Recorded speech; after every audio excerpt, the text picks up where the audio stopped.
I need a wife, and you need a child, the sterile wealthy told the lonely nurse. Declan's jaw tightened. His tech empire was crumbling because investors wanted a family man leading their $400 million deal. His ex-wife had made sure the world saw him as a cold-hearted bastard who couldn't keep a marriage together. Have you ever made a decision that scared you, but felt like your only choice? Hi viewers, kindly tell us where you're watching from and what time it is. Warm welcome to the family. Enjoy the story. The contract sat between them like a loaded gun.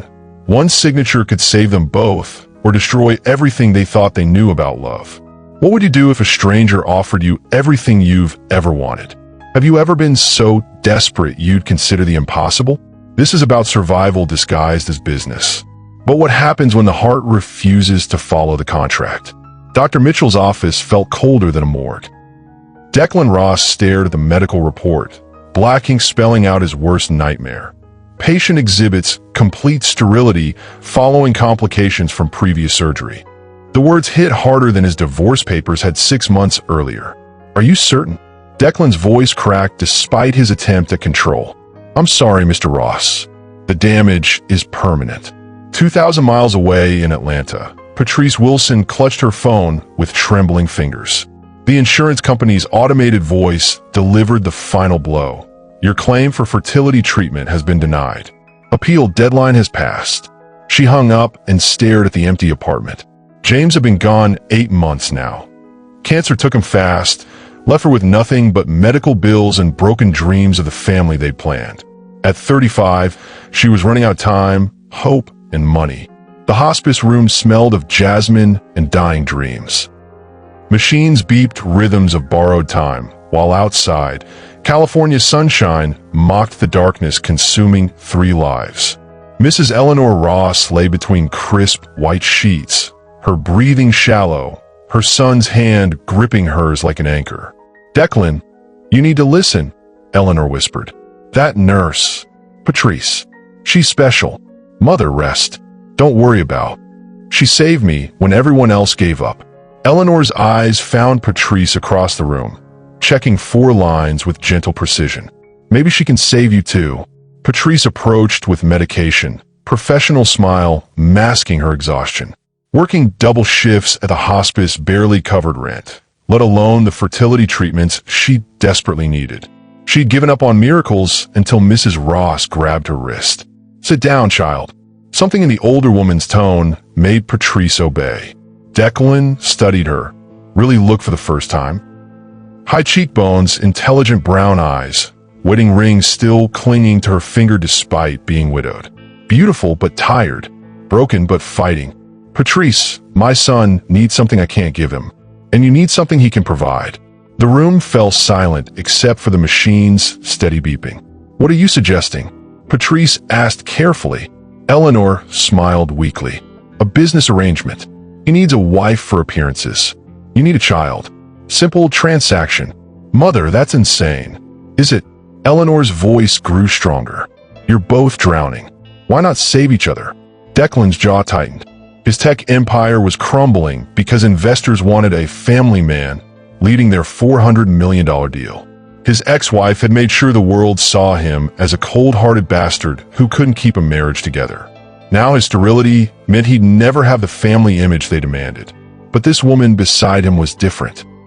When she'd helped his mother through her worst nights, Patrice had shown compassion his ex-wife never possessed.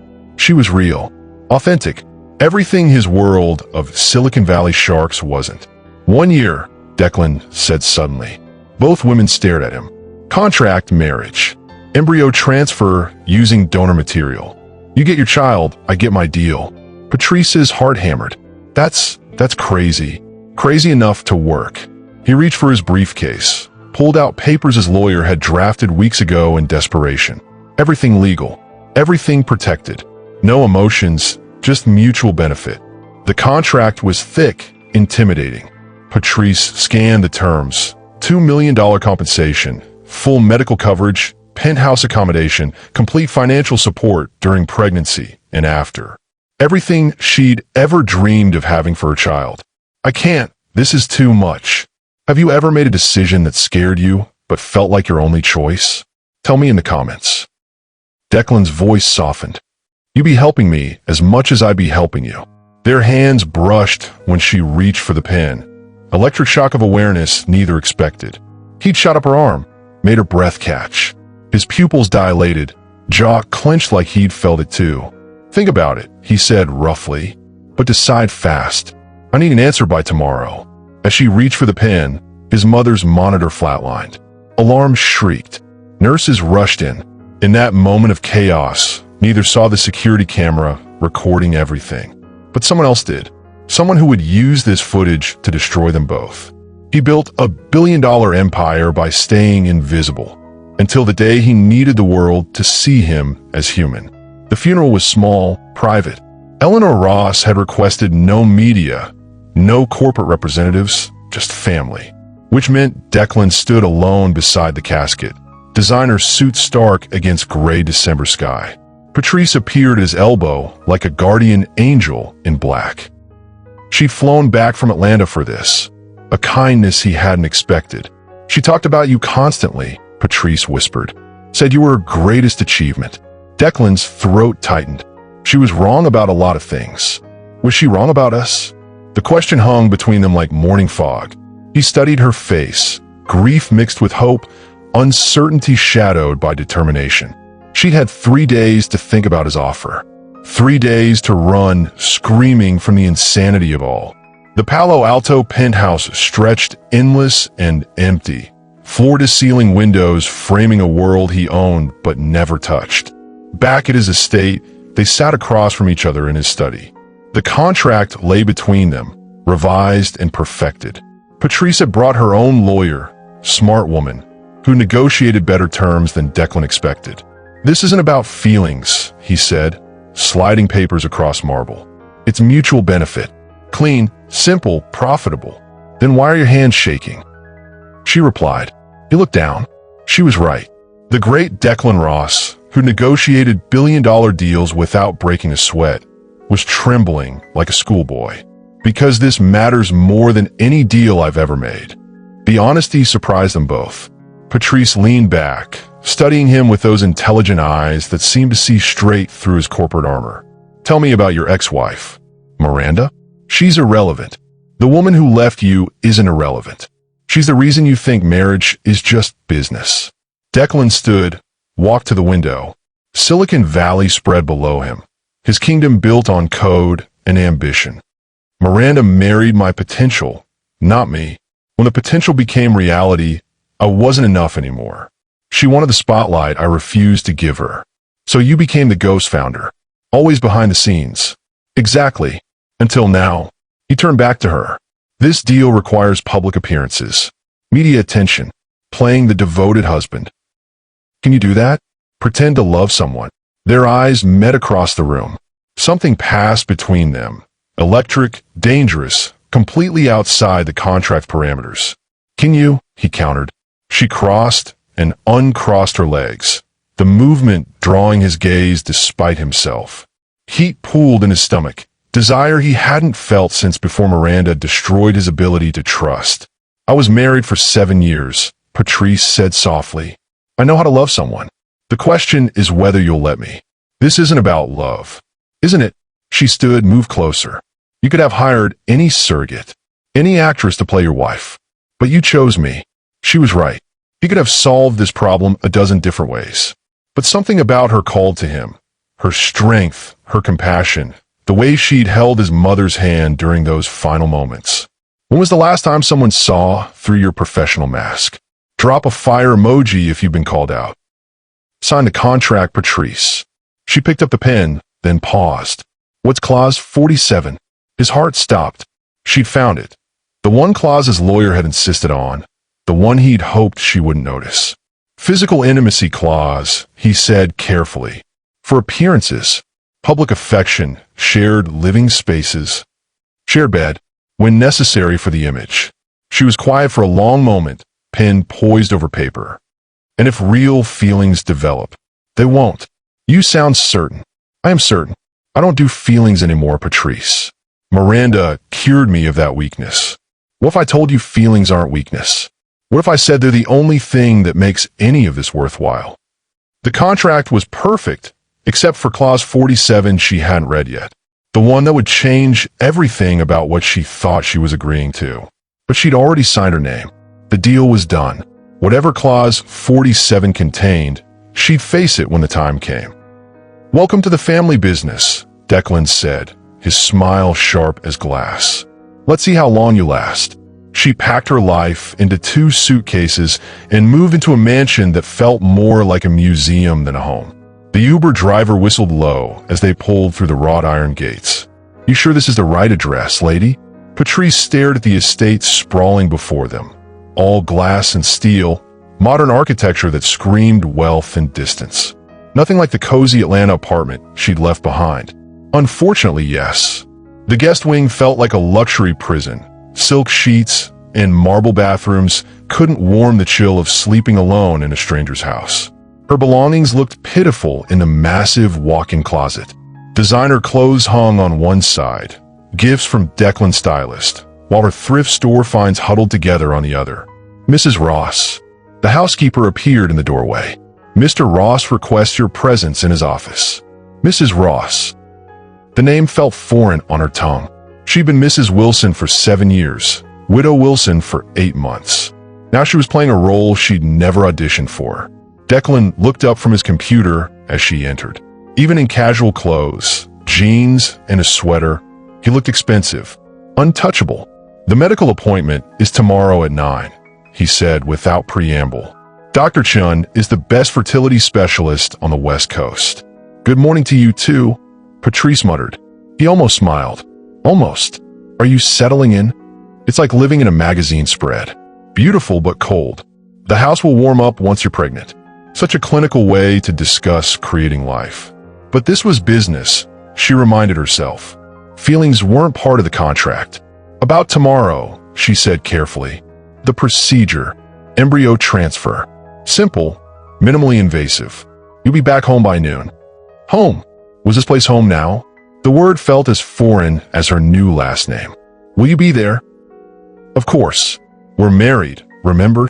The medical clinic smelled like antiseptic and false hope. Patrice had spent too many hours in places like this, chasing the baby that never came. Now she was back, with a different man, different circumstances, but the same desperate hunger for motherhood. "This is just business," she whispered to her reflection in the bathroom mirror, but her body was already betraying her with responses she couldn't control. Declan waited in the consultation room, designer suit perfectly pressed, wedding ring gleaming on his finger. They'd bought matching bands in Vegas 3 days ago. Quick civil ceremony with only witnesses required by law. No flowers, no music, no pretense of romance. "Mr. and Mrs. Ross," Dr. Chun smiled warmly. "Ready to begin your family?" Family. Such a loaded word. They weren't a family. They were business partners with a very intimate contract. The pre-procedure prep required Declan's presence more than either expected. His steadying hand on her back during hormone injections lingered longer than necessary. When she winced at the needle's sting, his fingers found hers, squeezed gently. "You okay?" She nodded, not trusting her voice. His touch sent electricity through her nervous system, made her hyper-aware of his scent. Expensive cologne mixed with something uniquely him. Have you ever had to live with someone you barely knew? How did you handle the awkwardness? Share below. The actual transfer was anticlimactic. She lay on the examination table while Dr. Chun worked with scientific precision. Declan sat beside her, his presence more comforting than she'd expected. "Perfect placement," Dr. Chun announced. "Now we wait 2 weeks for confirmation. 2 weeks to find out if their business arrangement had taken root. 2 weeks of living in the same house, playing the same roles, pretending their growing awareness of each other was just part of the act." The ride home was quiet. Patrice rested against the Tesla's leather seats, processing what they'd just done. This felt more intimate than their Vegas wedding, more real than the contracts and lawyers. "Any regrets?" Declan asked as they pulled into the driveway. "Ask me in 2 weeks." That evening, she found him in the kitchen making tea, something she hadn't expected from a billionaire CEO. He handed her a cup without asking if she wanted it. "Chamomile. Good for stress." "Thank you." They stood in comfortable silence, two strangers learning to share space. The house felt slightly less like a museum with both of them in it. Declan. Yeah. What happens if this doesn't work? The pregnancy, I mean. His jaw tightened. It will work. But if it doesn't, then we try again, as many times as it takes. The pregnancy test showed 2 pink lines, but the real shock came when the doctor delivered news that would shatter everything they thought they knew about the procedure. Congratulations, Dr. Shun beamed 2 weeks later. But I have unexpected news about the embryo's genetics. The moment she placed his hand on her growing belly, the contract became meaningless. The test shows something interesting, Dr. Chun continued, her expression puzzled. The embryo's DNA doesn't match our donor samples. Patrice felt the blood drain from her face. What does that mean? It means this baby is biologically yours, Mr. Ross. Impossible. Declan stared at the ultrasound screen, black and white images that should have been scientific proof of their business arrangement. Instead, they revealed something that changed everything. That can't be right. I am STERILE.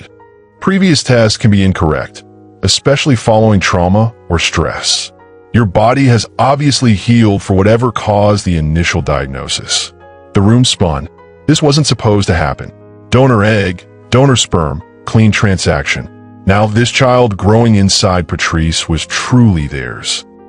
Biologically, legally, emotionally. The boardroom's power suits and stern faces melted away when she walked in, his hand protective on her lower back, claiming her in ways the contract never could. 3 weeks later, they faced the investors who would make or break his empire. Patrice wore the navy dress his stylist had chosen, her small bump barely visible, but somehow changing everything about how people saw him. Gentlemen, Declan addressed the room with confidence he didn't entirely feel. I'd like you to meet my wife. The transformation was immediate.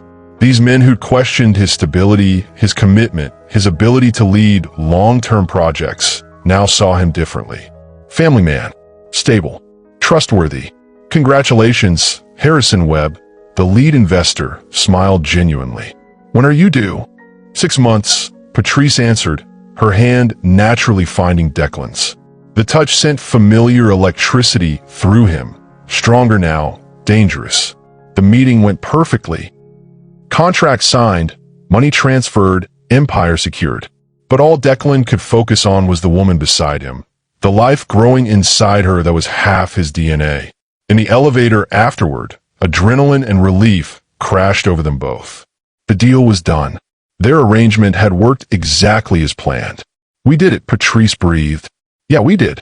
She looked up at him, eyes bright with shared victory. He meant to shake her hand, professional congratulations. Instead, he found himself cupping her face, thumb tracing her cheekbone. You were perfect in there. So were you. The kiss happened without conscious decision. His mouth found hers as the elevator climbed toward his penthouse office. What started as celebration became hunger, months of careful distance exploding into desperate need. She tasted like victory and possibility. Her hands fisted in his shirt, pulling him closer as he pressed her against the mirrored wall. The city spread below them through the glass elevator walls, but neither noticed. This moment existed outside of contracts and business arrangements.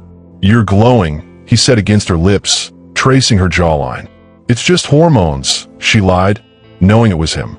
His touch, his presence, the way he looked at her like she was precious instead of purchased.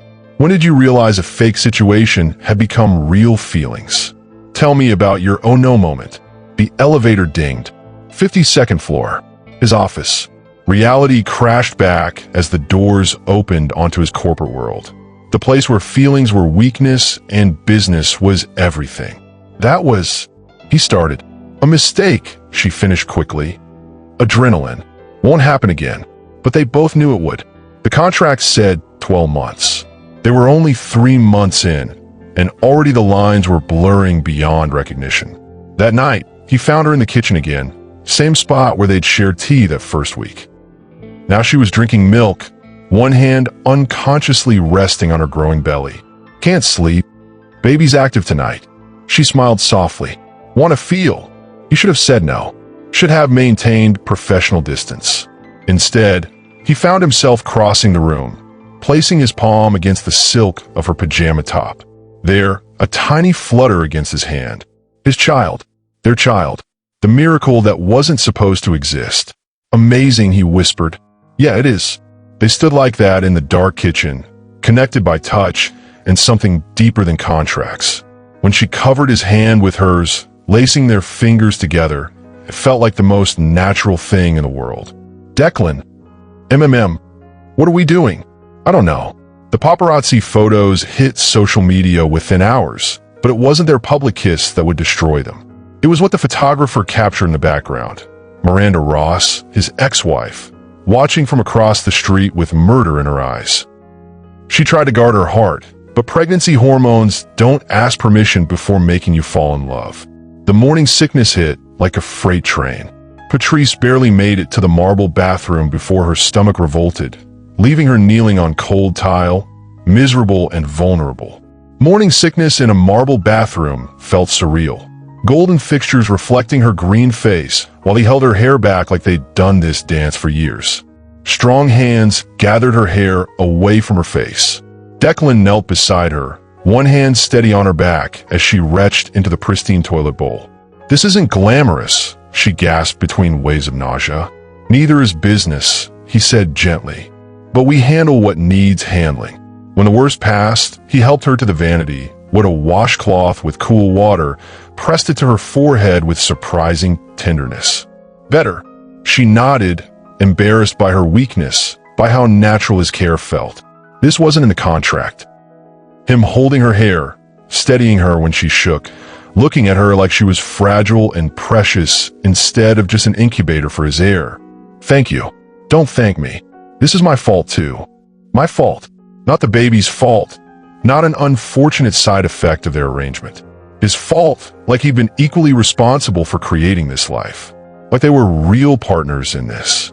The hormones will level out, she said, trying to restore professional distance. Will they? Something in his tone made her look up. He was studying her reflection in the mirror. Expression unreadable but intense. What do you mean? Nothing. Just, you should rest today. I'll work from home. He'd been doing that more often, rearranging meetings, declining travel, staying close when she was sick or tired. Behavior that went beyond their business arrangement into something dangerously personal. The doorbell chimed at noon. Patrice expected another delivery. Declan had taken to ordering anything she craved, no matter how weird or expensive. Instead, she opened the door to find the last person she wanted to see. Miranda Ross stood on the doorstep like a vision from Fashion Week. Tall, blonde, perfectly assembled in designer clothes that probably cost more than Patrice's car. So you're the surrogate. I'm his wife. Temporary wife. Don't kid yourself. Miranda brushed past her into the foyer, claiming space like she still belonged here. Where is he? Miranda. Declan appeared at the top of the stairs, voice cold as winter. What do you want? To meet the woman you're paying to have your baby. Jealousy hit Patrice like a physical blow. This was his ex-wife. The woman who'd known him first, loved him first, left him broken. Beautiful, sophisticated, everything Patrice wasn't. You need to leave, Declan said, coming down the stairs to stand beside Patrice. Doi, this is still half my house according to our divorce settlement. The house you didn't want. The life you threw away. Miranda's laugh was sharp as broken glass. I threw away a man who put business before everything else. At least I'm honest about what I wanted. Her gaze fixed on Patrice with predatory interest. How much is he paying you? Because whatever it is, it's not enough. Being married to Declan Ross is hell. I should know. Miranda, enough. She deserves to know what she's gotten herself into. The long hours, the emotional distance, the way he shuts down when things get real. You think pregnancy hormones are bad? Wait until you try to love a man made of ice. Get out. Declan's voice was deadly quiet. I'm already gone. But she should know. This domestic bliss you're playing? It's not real. It's just another business deal for him. The door slammed behind her, leaving silence thick as smoke. Patrice stood frozen, Miranda's words echoing in her mind. Don't listen to her, Declan said quietly. Was she right? About the ice. He didn't answer immediately, which was answer enough. "I'm not him anymore," he said finally. "That man died when she left." "Then who are you now?" "I don't know. You're helping me figure that out." When was the last time someone's simple touch left you breathless? Share your story in the comments. That evening, thunder crashed outside while rain pounded the windows. They found themselves in the library, separate chairs but drawn together by the storm's violence. Patrice read while Declan worked on his laptop, domestic scene that felt too real for comfort. Lightning lit the room like a camera flash. In that moment of brightness, she caught him watching her with expression she couldn't read. "What?"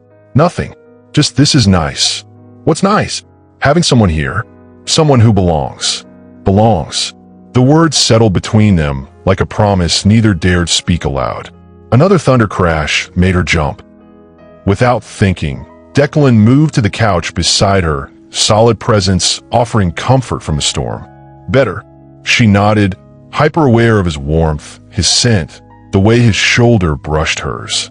When lightning flashed again, she didn't flinch. He was anchor enough to keep her steady. "Patrice." "Yeah.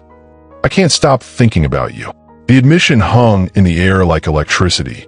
Before she could respond, her phone rang, harsh intrusion into their bubble of intimacy. "Dr. Chun," she answered, worry spiking when she saw the caller ID. "Mrs. Ross, I need you to come in immediately. There's been a complication with your blood work. Have you ever caught feelings when you promised yourself you wouldn't? How did you handle it?" Thunder crashed as he stepped closer, voice dropping to a whisper. "I can't stop thinking about you." Before she could answer, her phone rang, her mother's doctor with news that couldn't wait. But the look in his eyes promised this conversation wasn't over. The drive to the hospital was silent, tension crackling between them like the storm outside. Whatever the doctor had found, whatever complication threatened their carefully constructed arrangement, they would face it together. But neither suspected the real threat wasn't medical. It was emotional, and it was already too late to stop what was happening between them. The manila envelope arrived at 6 a.m., delivered by a courier who disappeared before Declan could ask questions. Inside, medical documents that made his blood run cold. Patrice's fertility records, stamped with clinic letterheads he'd never seen before. Forgeries, the cover letter claimed. "Your wife has been lying about everything." He found her in the kitchen, humming while making breakfast, her belly now showing at 4 months. The sight of her happiness felt like a knife twisting in his chest. "We need to talk," he said, dropping the envelope on the marble counter. Her face went pale as she read. "Where did you get this? Does it matter? Are they real, Patrice? Did you fake your medical history to get this contract?"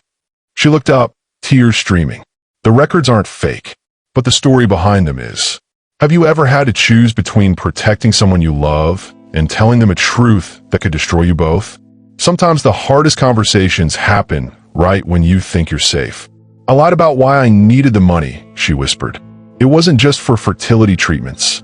My brother, he owes some very dangerous people.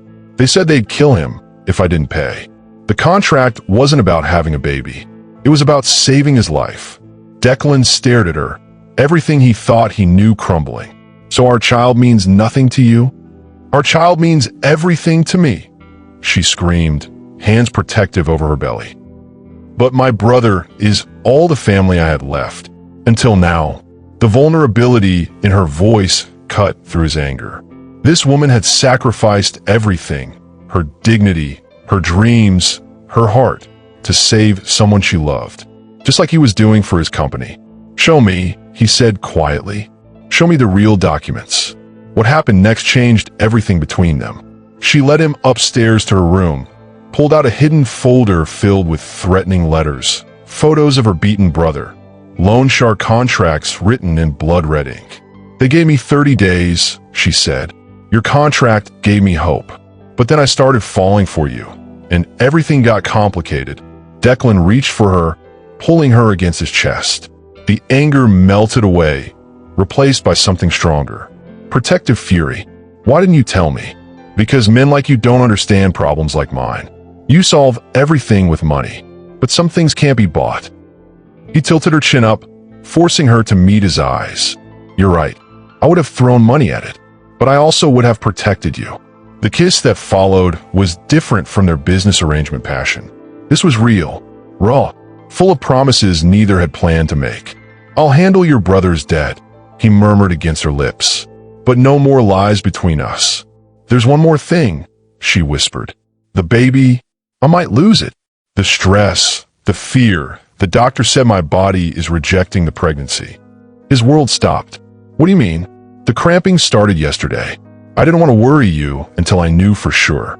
Before he could respond, she doubled over in pain, clutching her stomach. Blood stained her white nightgown, spreading like a crimson warning. Call 911, she gasped. Something's wrong.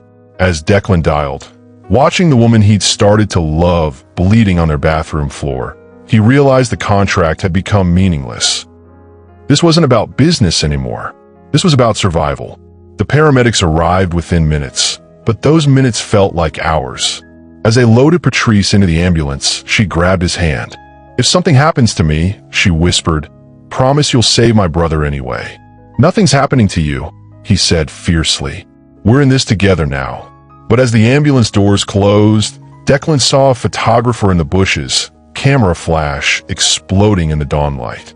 By evening, the world would know about their emergency. The questions would start, the investigations would begin, and the lies they'd built their relationship on were about to collapse in the most public way possible.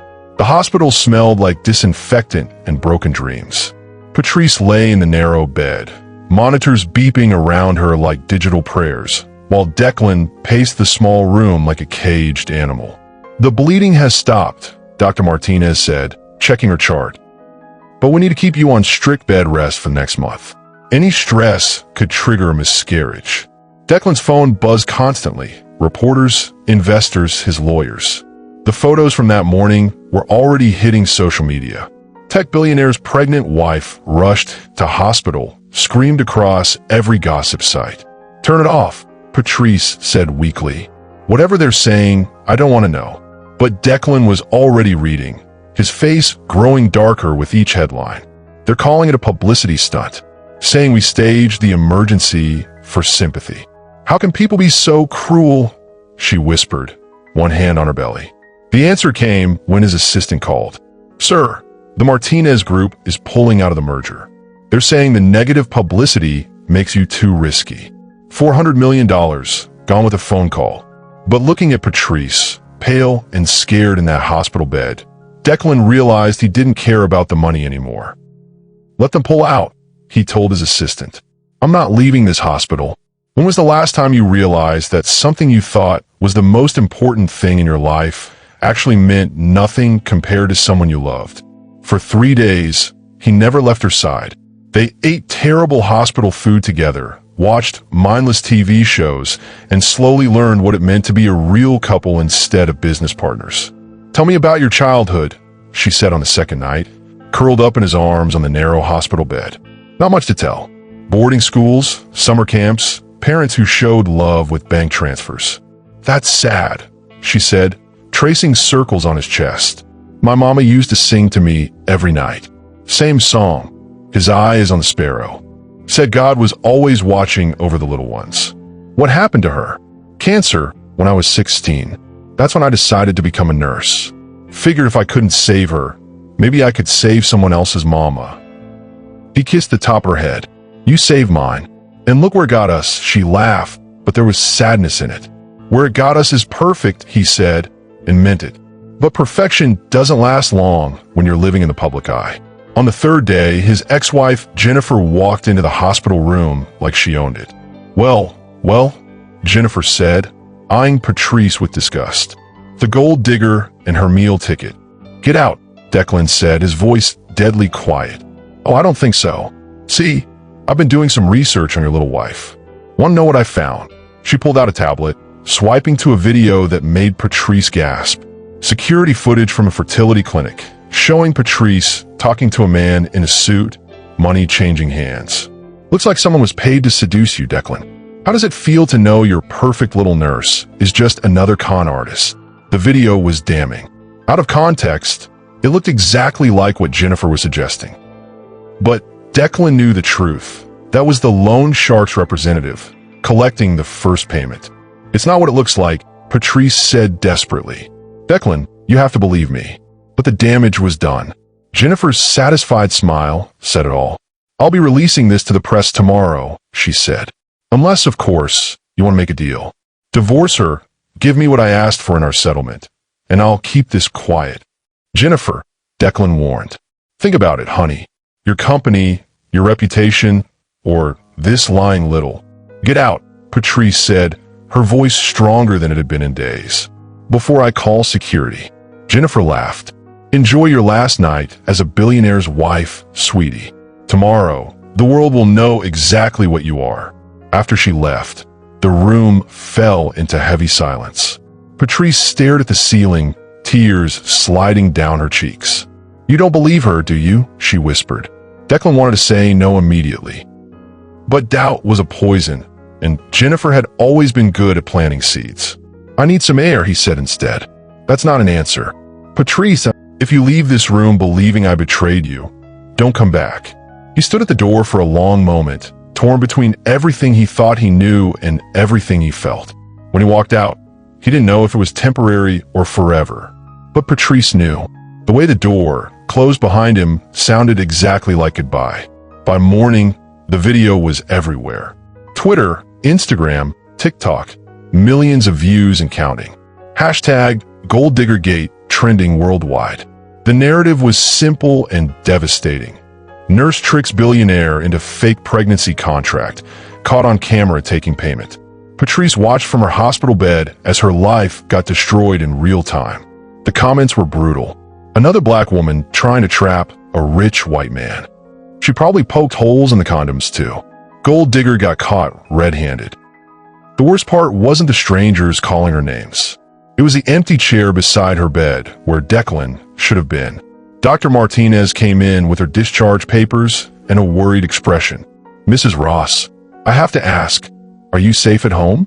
With all this media attention. I don't know where home is anymore, she admitted. Her phone rang constantly. Reporters offering money for her side of the story. Her old co-workers calling to see if the rumors were true. Even her brother called from Atlanta, panicked about the publicity. Patrice, what's going on? The news is saying you're some kind of criminal. It's complicated, Marcus. Complicated? Baby, you're all over the internet looking like a fool. Come home. Leave that man and his problems behind. Maybe Marcus was right. Maybe she should just disappear, have the baby somewhere quiet, start over again. She'd done it before. But then she thought about Declan's mother, how she'd squeezed Patrice's hand in those final moments and whispered, "Take care of my boy." Have you ever been in a situation where the whole world was against you, but you knew the truth? How did you find the strength to keep fighting when everyone else gave up on you? The nurse came in with her belongings, just the clothes she'd worn 3 days ago, and her purse.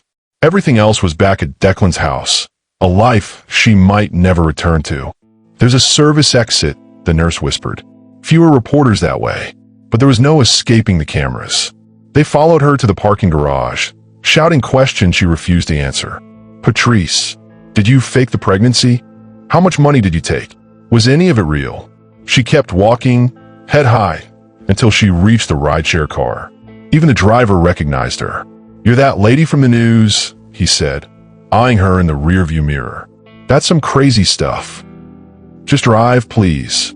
Back at the house, Declan's house, she reminded herself, security guards blocked the entrance. Paparazzi lined the street like vultures. Her key card didn't work anymore. She called Declan, straight to voicemail. It's me, she said to the recording. I'm locked out of the house. I need my things.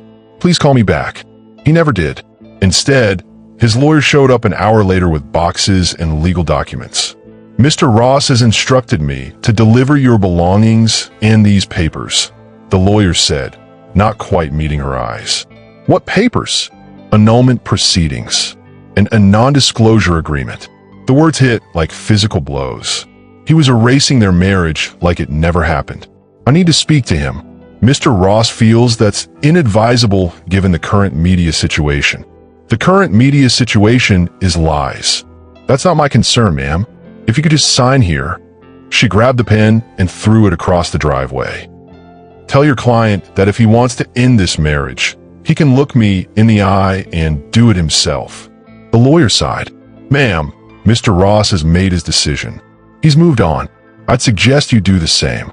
As the lawyer drove away, Patrice stood alone on the sidewalk with her few boxes, cameras flashing around her like lightning. 5 months pregnant, homeless, and abandoned by the man she'd foolishly started to love. But she wasn't defeated. Not yet. She called a cab to take her to the airport. If Declan wanted to believe the worst about her, fine. She'd go back to Atlanta, have their baby, and build a life that didn't depend on anyone else's approval. As the plane lifted off from San Francisco, she looked down at the city that had briefly felt like home. Somewhere down there, Declan was probably celebrating his freedom. In a few months, he'd get papers saying he was officially divorced. What he wouldn't get was his child. That secret she'd keep forever. 6 months later, Declan stood in his empty penthouse, staring at the legal document that had just arrived by certified mail. Birth certificate for one baby boy, born December 3rd in Atlanta, Georgia. Father, unknown. But it was the note paper-clipped to the certificate that stopped his heart. His name is David Marcus Wilson. He has your eyes and your stubborn streak. The DNA test results are in the envelope. You were never sterile, Declan. Your ex-wife lied about that too. But don't worry, I'm not coming back, and I don't want anything from you. Consider this my final gift. The truth you never believed I was capable of telling. P. His hand shook as he tore open the medical envelope. Test results from 2 different labs, both confirming the same impossible thing. 99.97% probability of paternity. The child was his. Had always been his. The room started spinning. Everything Jennifer had told him, everything he believed about being sterile after their marriage, all lies. His ex-wife had fabricated medical records to keep him from having children with anyone else. And Patrice had known. Somehow, she'd figured it out and never said a word. He grabbed his phone, dialing her number for the first time in 6 months. Disconnected. He tried her old hospital, her brother's number, every contact he could think of. She'd vanished completely. Have you ever realized you threw away the most important thing in your life because you believed lies over love? That moment when you understand you destroyed your own happiness with your own hands? The private investigator he hired found her in 3 days. Living in a small apartment in East Atlanta, working part-time at a community clinic, raising their son alone. The photos showed a woman who looked older, tireder, but somehow more peaceful than the scared girl he'd married. And the baby, God, the baby looked exactly like his childhood pictures. She's not dating anyone, the investigator reported. Keeps to herself mostly. The neighbors say she's a good mother. Quiet, responsible. The kid is healthy and happy. Declan stared at the surveillance photos, his heart breaking with each image. Patrice pushing a stroller through a park, reading to David on a threadbare couch. The two of them laughing at something only they understood. He'd missed everything. First steps, first words, first Christmas. All because he'd chosen to believe the worst instead of fighting for the truth.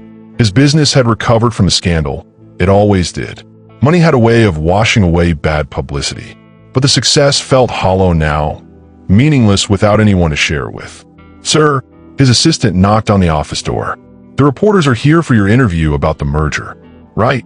The merger that had finally gone through, 6 months late, but worth twice as much now. He should be celebrating. Instead, he felt like he was dying inside. Cancel it, he said. Sir, cancel everything. Clear my schedule for the rest of the month. What should I tell them? Declan looked at the photos again. His son had his mother's smile, but his own determined chin. A little boy who didn't know his father existed. Tell them I have more important business to handle. That night, he boarded his private jet for Atlanta. No plan, no script, no lawyers. Just a man who'd realized too late that he'd thrown away everything that mattered. The flight attendant offered him champagne. He asked for coffee instead, black and bitter, like the regret eating him alive. Outside the airplane window, stars glittered in the darkness. Somewhere below them, Patrice was probably tucking their son in a bed, singing the lullabies her mother had sung to her. Tomorrow, he'd knock on her door and try to find words for the unforgivable. He'd beg for a chance to meet his child, to prove he was more than the coward who'd walked away. But tonight, 30,000 feet above the ground, Declan Ross admitted something he'd never said out loud. He'd loved her. From that first day in the hospital room, through every moment of their fake marriage, he'd been falling for the woman who challenged him to be better than he was. And he destroyed it all because he was too scared to trust in something real. The plane descended through the clouds toward Atlanta, carrying him back to the only two people who'd ever felt like home. He just hoped it wasn't too late to earn his way back into their lives. The modest apartment building in East Atlanta looked nothing like the world Declan usually inhabited. No doorman, no marble lobby, no security cameras tracking every movement. Just weathered brick and paint-chipped stairs leading to the life he'd never chosen to know. Apartment 2B. He'd stared at that address for hours, memorizing it like a prayer. Through the thin walls, he could hear voices. A woman's laugh, Patrice's laugh, and something else. A child babbling, making the nonsense sounds babies make when they're happy. His son, David Marcus Wilson, 8 months old and perfect in ways Declan could only imagine. He raised his hand to knock, then stopped. What was he supposed to say? Sorry I abandoned you while you were pregnant, because I believed lies about you being a gold digger? Hi, I'm the father who chose his reputation over his family. The door opened before he could decide. I know you're out there, Patrice said without looking at him. Mrs. Henderson upstairs called to say there was a suspicious white man in an expensive suit lurking in the hallway. She looked different than in the surveillance photos. Stronger somehow, like she'd found something in herself that hadn't been there before. Her hair was shorter, natural, framing a face that had lost its softness but gained something more valuable: confidence. Can I come in? He asked. She stepped aside wordlessly. The apartment was tiny but warm, filled with secondhand furniture and baby toys scattered across a clean carpet. Pictures covered every surface: David's first smile, first attempt at solid food, first time sitting up alone. A lifetime of moments Declan had missed. He's sleeping, Patrice said, following his gaze toward a closed bedroom door. Finally, he's been fighting naps lately. Can I see him? Why? The simple question hit him like a physical blow. Why indeed? Because the DNA test said so? Because guilt was eating him alive? Because he'd spent the last 6 months realizing that money meant nothing without family? Because I was wrong, he said quietly, about everything. Do you remember the moment you realized you'd lost something precious, not because it was taken from you, but because you threw it away yourself? That moment when you understood that some mistakes can't be fixed with money or power or anything else except time and forgiveness you might never earn. Patrice sat on the couch, gesturing for him to take the chair across from her. The distance between them felt like an ocean. I got you medical records, she said. The real ones. You were never sterile. I know. Jennifer admitted it last month when the divorce was finalized. She forged the reports to make sure I'd never have children with anyone else. Vindictive woman. Yes, but that doesn't excuse what I did to you. Patrice was quiet for a long moment, studying his face like she was looking for something she'd lost. You want to know what the worst part was? She said finally. Not the media attention or the public humiliation or even being kicked out of your house while pregnant. It was realizing that after everything we'd shared, you still saw me as just another black woman trying to trap a rich white man. The words cut deep because they were true. In his worst moments, when fear and doubt took over, that's exactly what he'd believed. I was scared, he said. I've been burned before and Don't. She held up a hand. Don't give me reasons. There's no reason good enough for what you did. From the bedroom came a soft cry, then stronger fussing. Patrice stood immediately, her whole body responding to the sound like she was tuned to a frequency only mothers could hear. Stay here, she said. Don't move. She returned a few minutes later, carrying a baby who took Declan's breath away. Dark hair, light brown eyes, and a serious expression that was purely Ross family genetics. David, she said softly, this is Declan. The baby stared at him with curious eyes, chewing on his fist. No recognition, no special bond, no instant father-son connection. just a child looking at a stranger. "He's beautiful," Declan whispered. "He's mine," Patrice said firmly. "I've raised him alone for 8 months. Fed him, rocked him when he was sick, celebrated every milestone by myself. You don't get to just show up and be his daddy because a test says you contributed DNA. What would it take?" he asked desperately. "For me to earn a place in his life?" She bounced David gently, thinking, "I don't know if you can. Trust isn't something you can buy, Declan, and I don't know if I have any left to give you. Let me try. Please, let me prove I'm not the man who walked away." And what happens when the next crisis comes? When someone else whispers lies about me, or when being associated with me threatens your business again? Do you run away again? He wanted to promise he wouldn't, but they both knew promises were easy to make and easier to break. "I don't know what else to say except that I love you," he said. "Both of you. And I'll spend the rest of my life trying to make up for these 8 months if you'll let me." Patrice looked down at David, who was starting to get fussy again. "He needs to eat. You should go. Can I come back tomorrow?" "I don't know, Declan. I honestly don't know." He stood to leave, then turned back. "For what it's worth, I know I don't deserve it, but I'm going to keep trying. Every day, for as long as it takes." "Why?" she asked. "You have everything you wanted. Your company, your reputation, your freedom. Why complicate it with us?" He looked at her holding their son, and the answer came easily. "Because none of that means anything without you." After he left, Patrice sat in her quiet apartment, rocking David and thinking about second chances. Some mistakes were too big to forgive. Some hearts were too broken to heal. But as she looked at her son's face, so much like his father's, she wondered if maybe, just maybe, love was stronger than pride. Time would tell. The studio lights blazed down on Declan like Judgment Day. Every camera angle captured his exhaustion, his defeat, his complete transformation from the untouchable ghost founder into a broken man begging for mercy.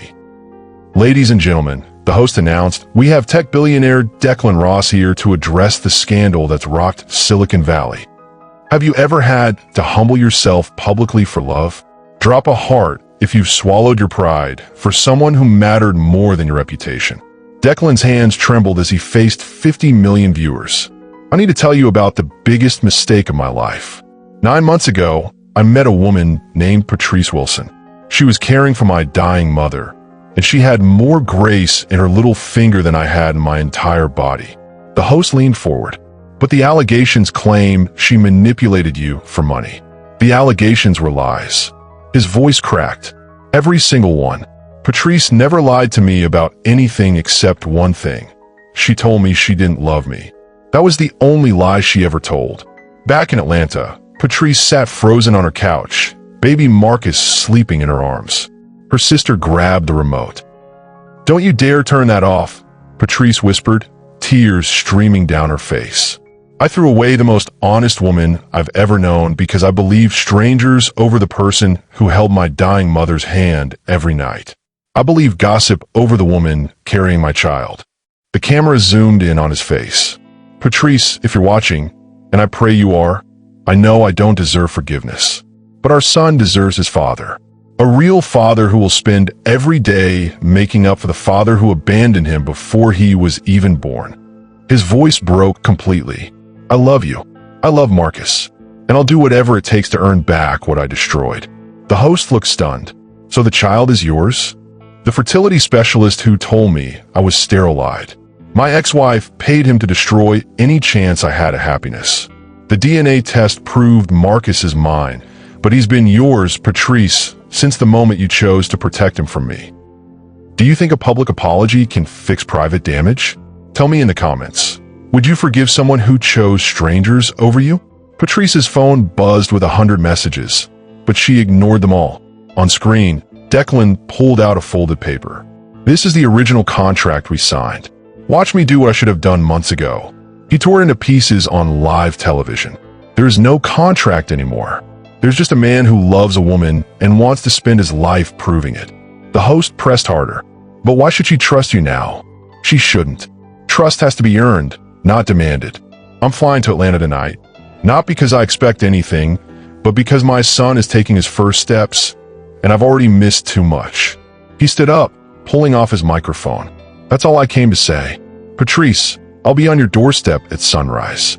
Not as the man who hurt you, but as the father who loves his son and the fool who finally figured out what matters. In her small apartment, baby Marcus opened his eyes and reached toward the TV screen, making soft cooing sounds. Yeah, baby, Patrice whispered, that's your daddy. The one who's about to learn what real fighting looks like.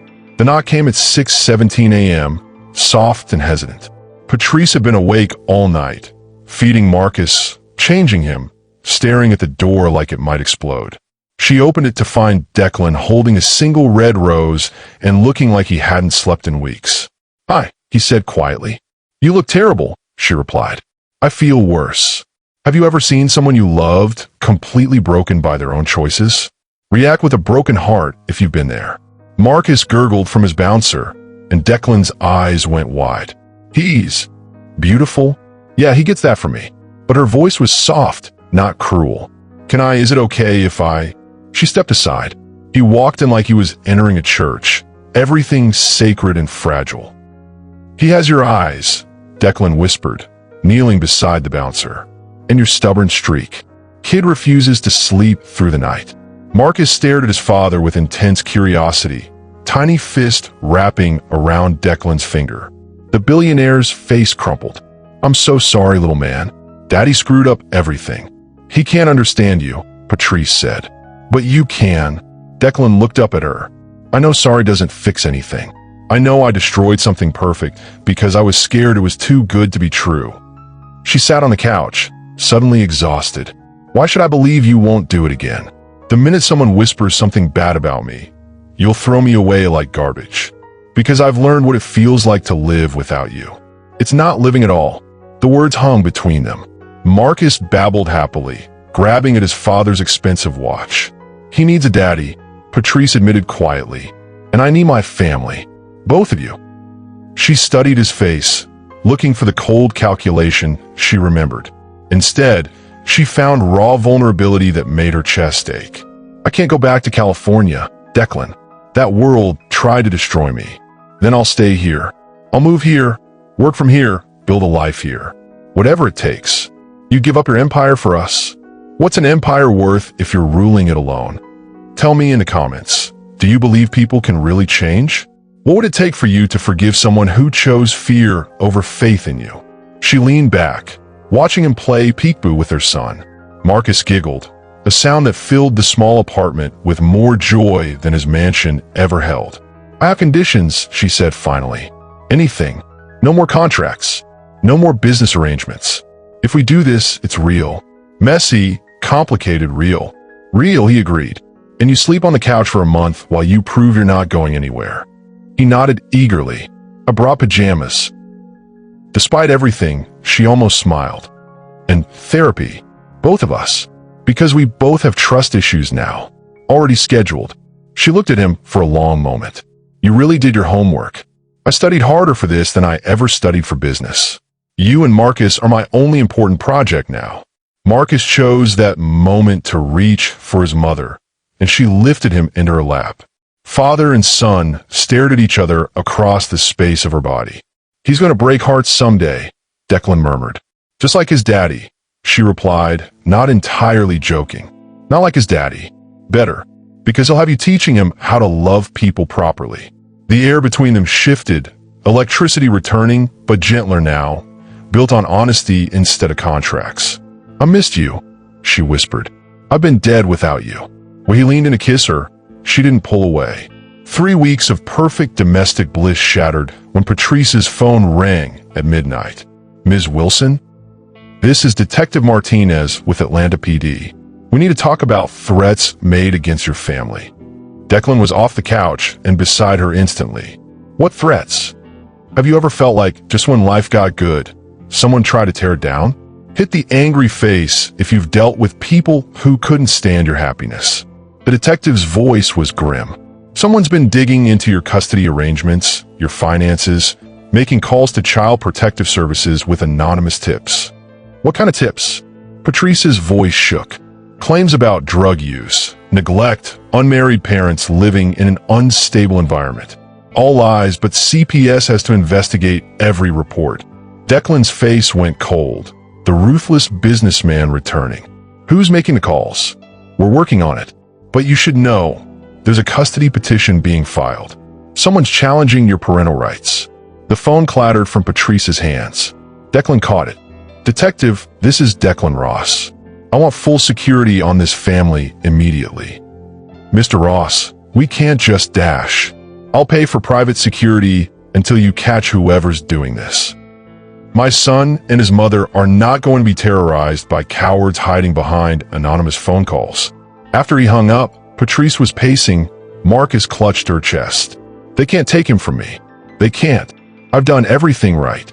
Hey, he stopped her pacing, hands on her shoulders. Look at me. No one is taking our son anywhere. You don't understand. I'm a single black mother with limited resources. The system isn't built to protect women like me. Good thing you're not single anymore. She stared at him. Declan, marry me. Tonight. Right now. Let's give them every legal protection we can. Do you think love should have to prove itself in court? Tell me below. Have you ever had to fight for your right to be happy? That's not romantic, she said weakly. Neither is losing our son to legal games. We'll have a romantic wedding later. Right now, we need armor. The next morning, they stood in the courthouse with 2 witnesses and a judge who looked like she'd seen everything. Do you, Declan Ross, take Patrice Wilson? I do, he said before the judge finished. Do you, Patrice Wilson? I do, she whispered, clutching Marcus in one arm and Declan's hand with the other. By the power vested in me by the state of Georgia, I now pronounce you husband and wife. The kiss was quick, practical, but their eyes promised each other everything. Walking down the courthouse steps, reporters swarmed like locusts. Mr. Ross, is this marriage just for custody purposes? Mrs. Ross, Declan said loudly, his arm around his wife, and I'm married for love. Everything else is just paperwork. What about the CPS investigation? Patrice stepped forward, surprising everyone. Let them investigate. They'll find a loving mother, a devoted father, and a happy baby. Truth isn't afraid of questions. That night, as they celebrated with takeout Chinese food and Marcus babbling in his high chair, the phone rang again. Mrs. Ross, this is your court-appointed attorney. The custody challenge is more serious than we thought. The petitioner has a significant financial backing, and they're claiming the marriage is fraudulent. Declan took the phone. Who's the petitioner? That's the strange part. It's filed under a corporate entity, but we can't trace the real source. After hanging up, they sat in heavy silence. Someone with money is trying to destroy us, Patrice said quietly. Then they're about to learn what happens when you threaten a Ross family. His voice was steel wrapped in velvet. We fight together this time, she said firmly. Together, he agreed. But as they held each other that night, both wondered what enemy they'd made powerful enough to wage war through the courts. The courtroom was packed with reporters, curiosity seekers, and lawyers who smelled blood in the water. Patrice sat beside Declan, both dressed in conservative suits, presenting the picture of respectability. Your Honor, the opposing attorney began, this marriage is clearly a sham designed to circumvent proper custody procedures. Their lawyer, a fierce woman named Janet Kim, stood up. Your Honor, my clients have submitted financial records, testimony from neighbors, medical professionals, and photographic evidence of a genuine relationship spanning over a year. Have you ever had to prove your love was real to strangers? Drop a ring emoji if you've had people question your relationship. The judge, a stern woman in her 60s, looked unimpressed with everyone. I've reviewed the preliminary evidence. What I want to know is who exactly is petitioning for custody and why. The opposing attorney shifted uncomfortably. The petitioner wishes to remain anonymous for privacy reasons. In a custody case, Judge Williams raised an eyebrow. I don't think so. Either your client identifies themselves or this case gets dismissed. Whispers rippled through the courtroom. Declan squeezed Patrice's hand. Your Honor, may I have a moment to consult with my client? You have 5 minutes. During the recess, Patrice bounced Marcus nervously. What if they actually have a case? They don't, Declan said firmly. This is intimidation, pure and simple. When court resumed, The opposing attorney looked defeated. Your Honor, our client has decided to withdraw the petition. Oh no, Judge Williams said sharply. You don't get to waste my court's time and then just walk away. I want to know who filed this frivolous case and why. That's when the courtroom door opened and everyone turned to see a woman in an expensive coat walking in. Elena. Declan's voice was strangled. His ex-wife strutted to the front. Your Honor, I filed the petition. Declan Ross has never been fit to be a father, and I have evidence that this entire marriage is a business transaction designed to defraud the court system. The judge looked intrigued. And you are Elena Ross, Declan's former wife. I know his patterns, his manipulations, his inability to form genuine human connections. Tell me in the comments, what would you do if your partner's ex tried to destroy your family? How far would you go to protect what's yours? Patrice felt rage building in her chest, but Declan's hand on her arm kept her seated. Janet kim similit koldi. Your Honor, may I cross-examine this witness? Please do. Ms. Ross, when did you and Mr. Ross divorce? 3 years ago. And in those 3 years, how many times have you spoken to him? Elena hesitated. That's not relevant. I'll decide what's relevant. Answer the question. Maybe a few times. Would you be surprised to learn that my client has phone records showing you called him 47 times in the past 6 months? Elena's face went white. I was concerned about his welfare. Were you concerned enough to hire a private investigator to follow him? I wanted to make sure. Were you concerned enough to pay Dr. Harrison $5,000 to falsify fertility reports 3 years ago? The courtroom erupted. Elena's lawyer was on his feet objecting, but Judge Williams banged her gavel. Ms. Ross, you're under oath. Did you pay medical professionals to lie about your ex-husband's fertility? Elena's silence was deafening. Janet continued. Your Honor, we have bank records, recorded phone calls, and a signed confession from Dr. Harrison admitting to medical fraud at this woman's request.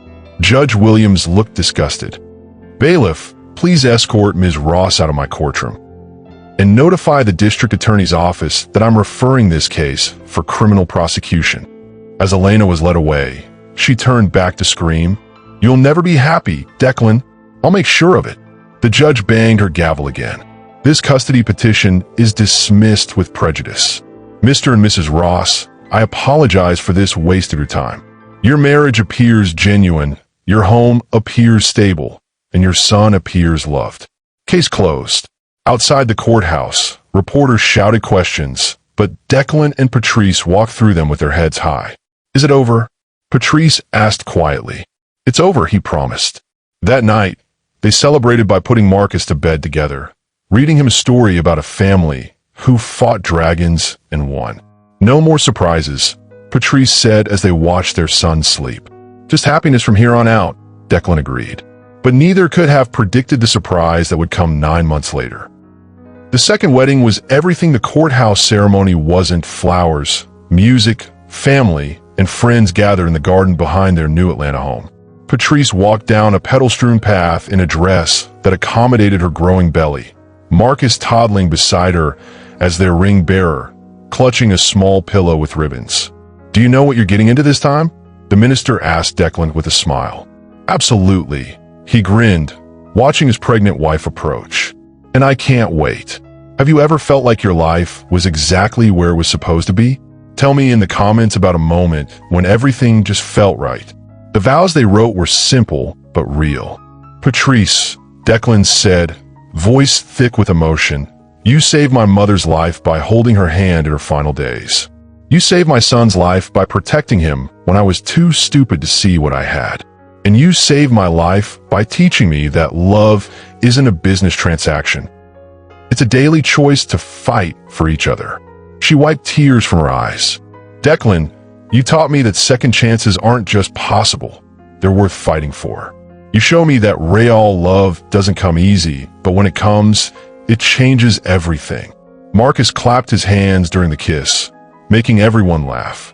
At the reception, Declan stood to make a toast. 2 years ago, I thought I knew what success looked like. Big house, big bank account, big reputation. Then I met a nurse who showed me what real wealth looks like. Love that doesn't quit, strength that doesn't break, and grace that forgives even when forgiveness seems impossible. He turned to Patrice. And now we're adding to our wealth again. The crowd cheered as he placed his hand on her belly. Baby number 2 is due in spring, Patrice announced, glowing with happiness.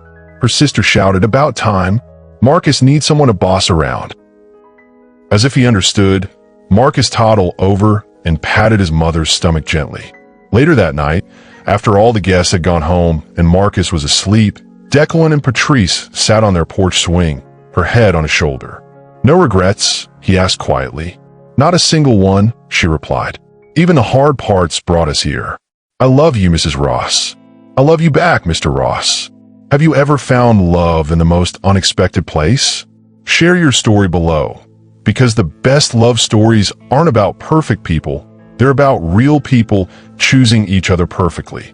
A year later, little Maya Ross entered the world screaming and healthy, with her brother Marcus kissing her tiny fingers and her parents crying happy tears. The Ghost founder became the man who worked from home 3 days a week to coach Little League and attend school plays. The nurse who once struggled to pay for fertility treatments became the woman who started a foundation helping other women afford the chance at motherhood.